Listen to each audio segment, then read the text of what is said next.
Martin from the Philippines. We're here in Real Talk Lifeline. So, welcome to this live. For this one, this is more of a bit of storytelling, so a little different. And what I want to do here, people watching the live or the replay, feel free to comment down below, engage, share also your life lessons or what you're getting out of it so it's more interactive. So, this one is about life lessons that I got recently from an American retired veteran, and it's like two strangers meeting. So, to give you a visual, because I'm more of a visual person, this is very recent. I'm going to share my screen here and I'll pull up a window over here. Who is Jim?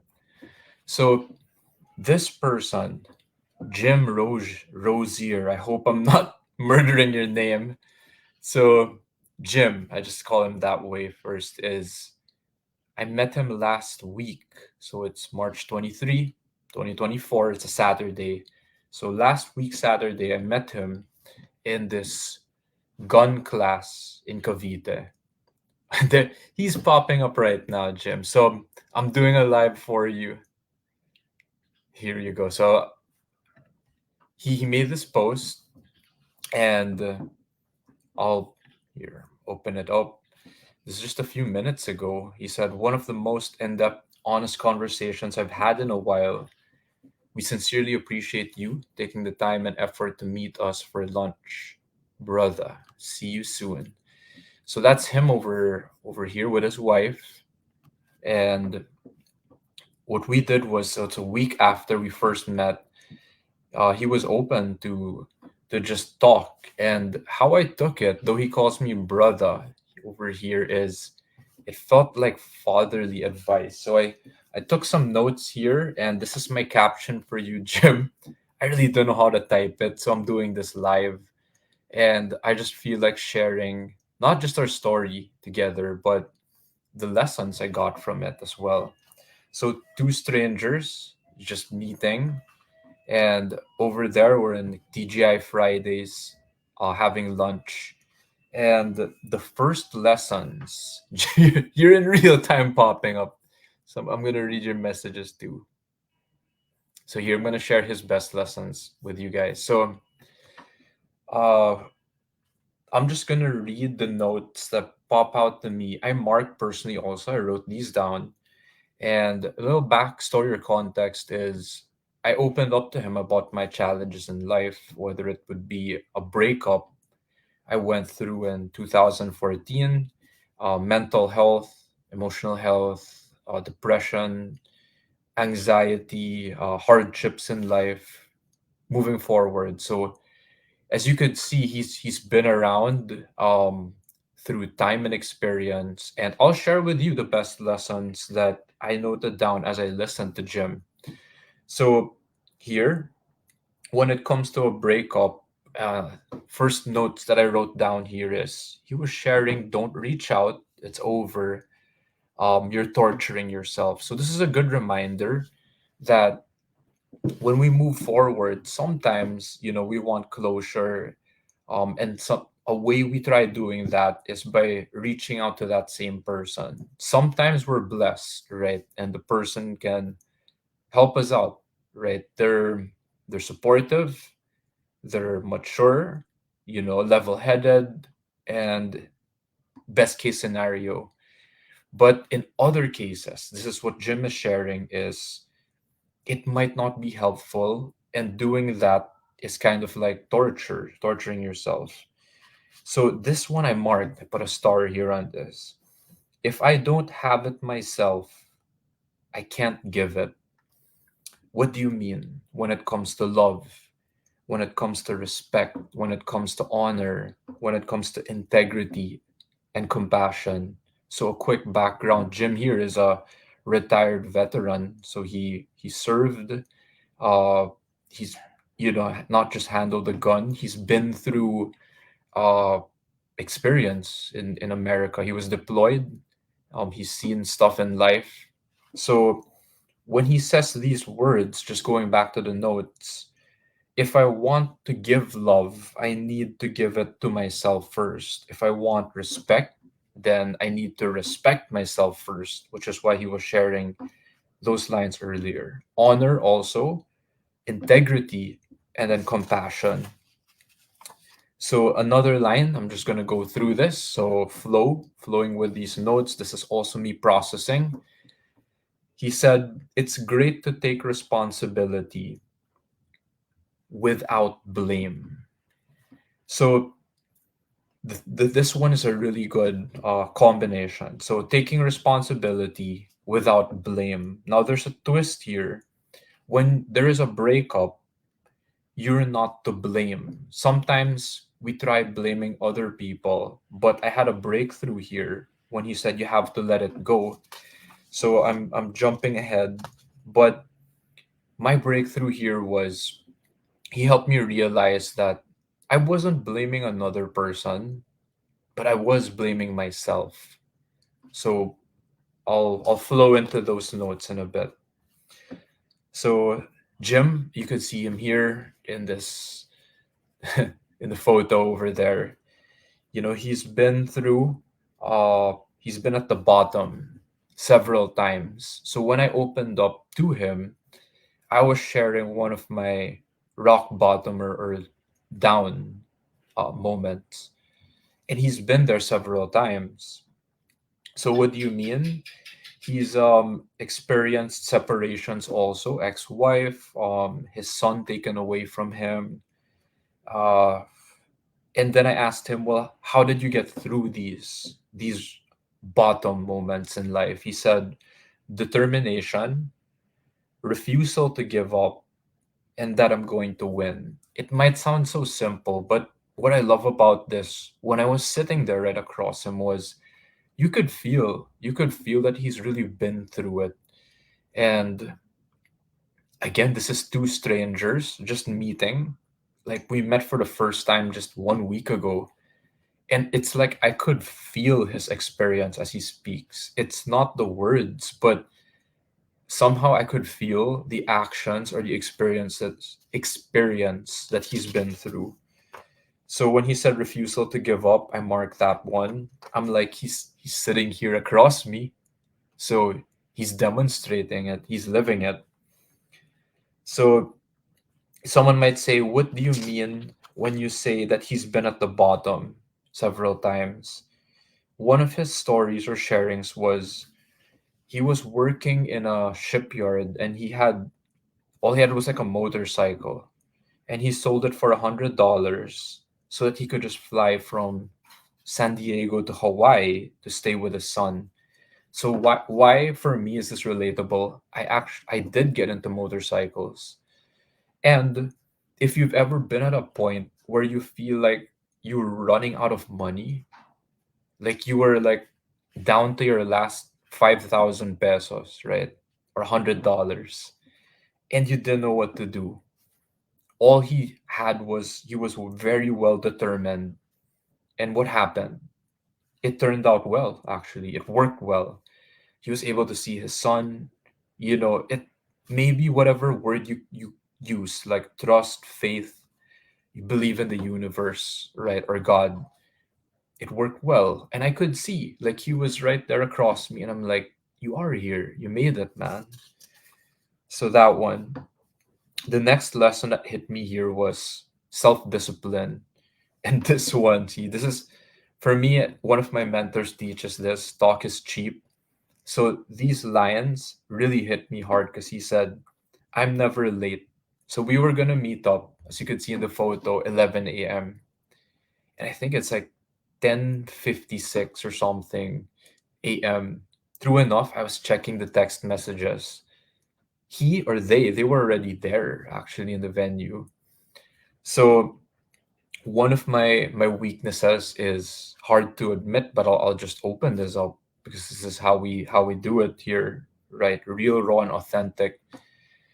I was like on the way. I had to take a bathroom break. He was already there on time, 11 a.m. He was there. So what he speaks, he really does, or he really did. So that's self-discipline. And then the next notes I took that he was sharing, his life lessons to me were, ideas. All of these, what you're hearing right now, all of these are ideas. And what he was sharing to me was, he said, I want you to try one, not all of them, but just try one. And then, even if it's just one, try a little of it first. Doesn't have to be the whole thing. For example, like, if you want to be early, never late, right? If you were 30 minutes late before, next time you were just 15 minutes, a little closer, it's still progress. Love yourself for that, right? Why? Next note here, you will fail, and I don't want you to jump in and tackle all at the same time. I could relate to this because I also went through life coaching training in 2018, and it's overwhelming. Sometimes you feel like this is too much, too sudden. And then if one doesn't work, then why should I do any at all, right? It's overwhelming. The way he was breaking it down, I felt I was feeling compassion, like what he mentioned earlier. It was very supportive. So the next notes here that I saw were, I want to see you happy and successful. But here's the thing, you have to figure that out. So we went there to show that we care. And ever since he, this guy went through a cancer diagnosis, and he said that's prayer and that's action. So again, when a person in front of you is sharing and they've really been through it, for me it's not the words anymore. It's like a living example speaking in front of me. So the next one, this one was one of my favorite pages in the notes that I wrote down over here. He said when he was a child, or like when he was young, ever since, he said, I want to save the world. Now, at first, and when we get older, especially, we tend to think that's foolish, right? We're like, you can't do that, right? But then what he said was, you can change one person at a time. It makes me feel better if I could help you. So I guess that's why he did decide to meet up with me. And you could see that was his post today, actually, just some minutes ago before going live. And he said, to help people in need, it showed the world people care. And this last line he said here was, did it make the world a better place? And he used this word, humanitarian. So this is where I align with him, because my values, my mission or purpose, and we didn't talk beforehand about this. For some reason, that really resonates with me. This is why I do Real Talk Lifeline. And then it just unfolded in front as I was listening and learning from him. So I totally agree, and it is possible. You actually can do it because someone did it to me or for me. So I believe what he said. Next note here, it's still my choice. We are responsible for our actions. So whatever happens, maybe we didn't want our parents to separate, right? But it's still my choice. And I'm responsible for my actions now and after that, right? Or a breakup, or maybe your friends left you, or anything, something, getting cancer, right? So the next, oh, the cool thing I could relate with Jim was his college was on his degree, or like a specialization was on psychology. So I like that it's backed on either science or something real or practical. All this that we were talking about. So here the next notes are fear, insecurity, resentment, all these, or self-esteem, right? If I blame myself, right, it's over, it's done. That's history, right? It's the past. So all of these are not helpful, right? how do we deal with it moving forward? What's a way? What are some ideas? One thing he said interesting here is you can have post-its and leave quotes to yourself. Now, one thing, how I connect that is as I look back over the years since 2014, years after I started journaling.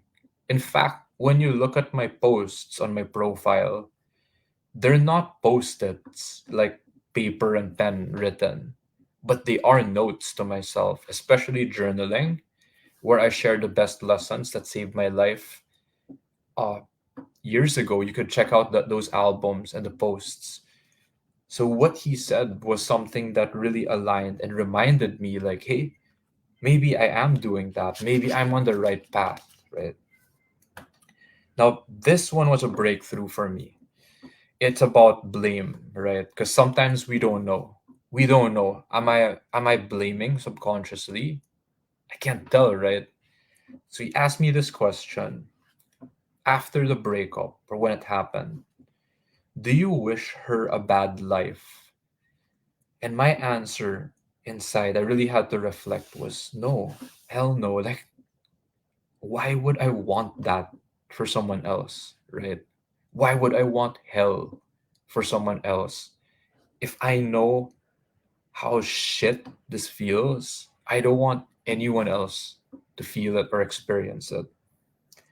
And then his feedback was, so you don't hold any bad feelings toward her. So you have bad feelings toward yourself. So you take the blame. So it's not blaming another person. My breakthrough was, Martin, you're blaming yourself. And then he said, cut that shit out. Be your own man. So next, idea that he shared, again, you can see he's been around, he's traveled from not just the US, right? From America to the Philippines, other countries. He's flown around a lot, especially in the recent years. Uh, Even as he got older, he said living on your own equals your self-esteem will go up. Now, this is very relevant for people who have here in the Asian culture, Philippines, if you've lived with your parents all your life, or most of it, right? Or maybe you lived with your grandparents or whoever was taking care of you, like if you were adopted or the environment you grew up in. When you live on your own, your self esteem will go up. And so he grew up without a father. His mother was highly independent, experienced that. So I got the point, right? And I felt that also as his words, right? So next note here is you take care of yourself. That's what I did. I have to do this for me. Now, why am I doing this live? Again, maybe some of you are watching live, some of you are responding or you're reacting, right? I see like likes or the care emoji like that. So that one, I'm actually doing this live for me. It's like what he's saying. This is my way of taking care of myself. This is how I'm processing that meeting we had together. If not, it's just going to fly over my head. I'll just forget about it. Now I'm internalizing it, I'm feeling it, I'm processing it, and I could even look back on this video and listen to myself and say, hey, you got it, right? Or not. So I'm down to the last page here in my notes. So these notes, very key. Do not get emotional. Do not throw insults back. And the last one was positive reinforcement. So thank you. I see Mavic watching live. Thank you. Thank you, Mavic, for the comment and the support. So we're actually winding to the end of this live. So the last notes again I got from Jim, as you could see here on the screen. He said, "Do not get emotional. Do not throw insults back." And then ending with positive reinforcement. How do I process that? How do I relate that to my personal experience? It reminds me of ice baths. that I started doing in 2021, and also like the law of karma, not not out of superstition, but out of, I understand karma like gravity. It's like a law of the universe.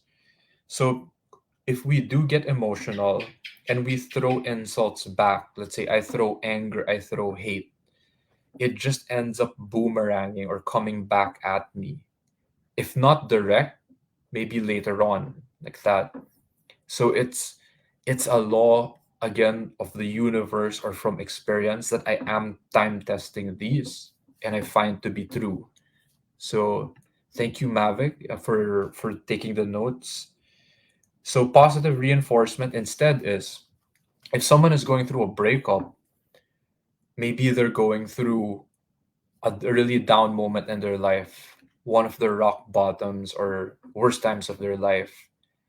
Instead of throwing an insult, getting an emotional, because people might comment like, "Oh, it's negative energy, it's heavy.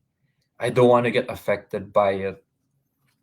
The way I will handle it, by choice, I can choose to respond is positive reinforcement. And that's what I want to do in this live. The way I'm speaking right now is the way I want to speak to myself. And it's the way I want to speak to anyone who's going through a hard time right now. Not to be condescending, not to kick you when you're down. And as you can see on your screen, even when strangers meet, we can talk this way. So the caption, Jim, this is my version of the caption, and you can read his again here. So I'll read it one more time before we end. So, one of the most in depth, honest conversations I've had in a while. We sincerely appreciate you taking the time and effort to meet us for lunch, brother. See you soon. So, I joke this too. I'll say, thanks, Dad, because when the waiter was coming, he's a joker. He said, "Yeah, this is my son here." So I'll end it. I'll end this live with a story. So the waiter, when we got the bill, I didn't know how much it was gonna be. The waiter, for some reason, approached me and gave me the bill. And normally, my practice super creeps, right? I'm like a saver, frugal. I just had coffee, 110 pesos, $2, like that. So they order their food. Uh, and then, long story short, the bill went up to like 2,600 pesos. Now, I didn't know. I was in shock. And then I saw Jim. He was actually ready to pay for it, brought out his money clip and all. So there was something in my heart. I felt a tug, super random, to say, "Hey, I got this." Like, and his response was, "Are you sure?" Like, he was actually giving me the space to pay for the whole bill. And I had no idea how much I had in my wallet that time. But as I was pulling the bills out, my wallet was emptying out, like all that cash.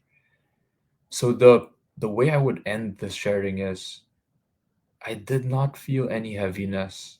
For some reason, it felt light. I knew that he would have done it anyway. He would have paid for it.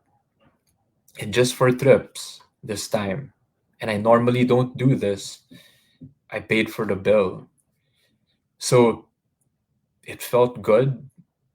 Again, unusual, but I wasn't thinking, like I wasn't logical that time, but I was just listening to my heart.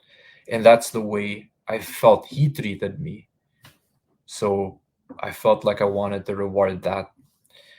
So that's the ending of my lessons with Jim. Short caption turned long, but this is it. So if any of you still feel stuck in life, maybe you're going through a hard time, a breakup, depression, a challenge in life, and you feel stuck, I hope these life lessons helped you. If you still feel like you need a little more help, comment deep dive down below, and I'm willing to do what Jim did for me.